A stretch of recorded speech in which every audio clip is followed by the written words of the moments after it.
Hello students, welcome back to my channel with a new and interesting video. I hope you are all doing well. Today I will tell you about pronouns and its type.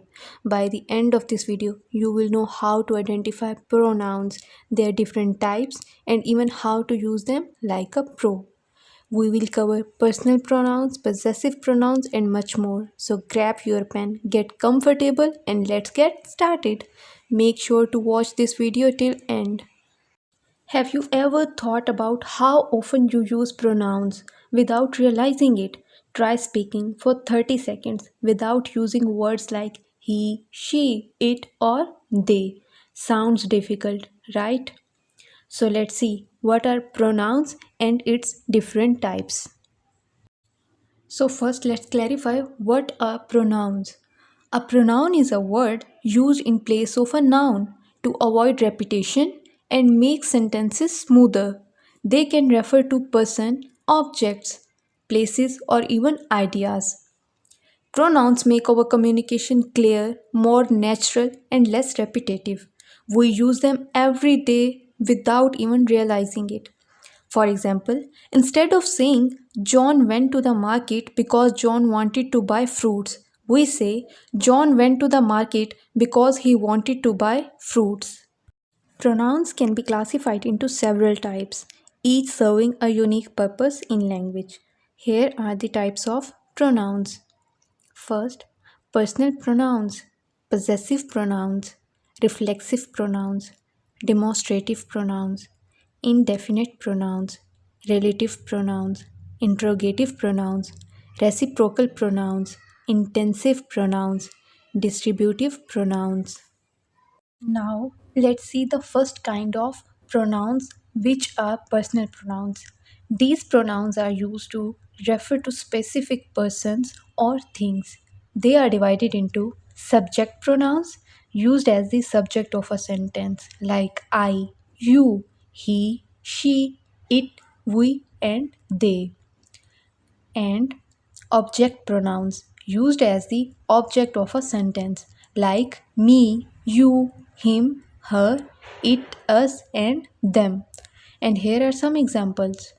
She is my best friend. She is the subject.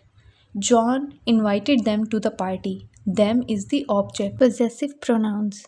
These pronouns show ownership or possession.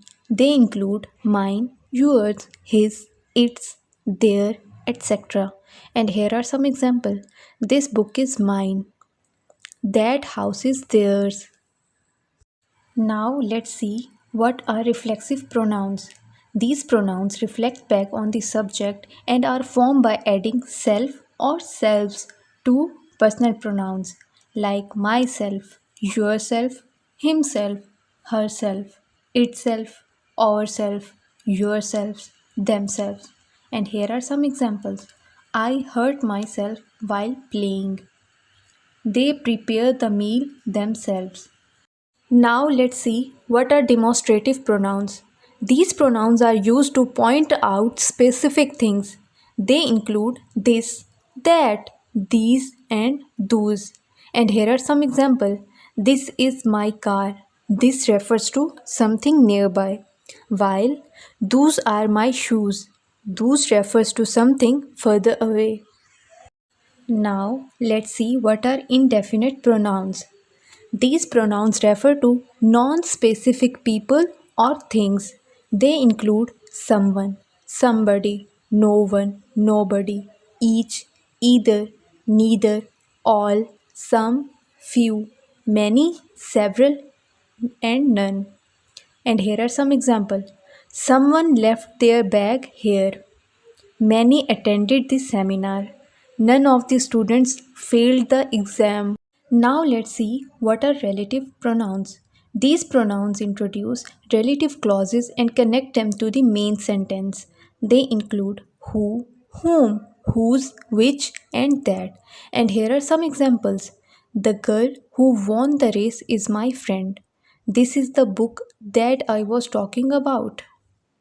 Now let's see what are interrogative pronouns.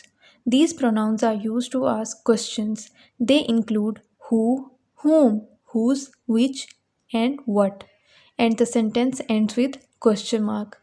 And here are some example. Who is coming to the party? Which dress should I wear? Now let's see what are reciprocal pronouns. These pronouns show mutual action or relationship between two or more people. They include each other and one another. And here are some examples. The two friends helped each other during the trip. And the next example is the team members respect one another. Now let's see what are intensive pronouns. These pronouns emphasize the subject and are the same as reflexive pronouns like myself, yourself, himself, etc. But they do not function as objects. And here a trick to identify intensive pronouns is if you remove the pronoun from the sentence and the meaning still makes sense, then it's an intensive pronoun. For example, I myself completed the project. But if you say I completed the project, it still makes sense. And the next example is she herself admitted the mistake. Now let's see the last kind of pronouns, which is distributive pronouns. So let's see what are distributive pronouns. These pronouns refer to individuals within a group, one at a time. They include each, either, and neither. And here are some examples. Each of the students received a prize. Neither of them was present. I hope you have enjoyed today's lecture, but please let me know if you have any question, and please don't forget to like, share and subscribe.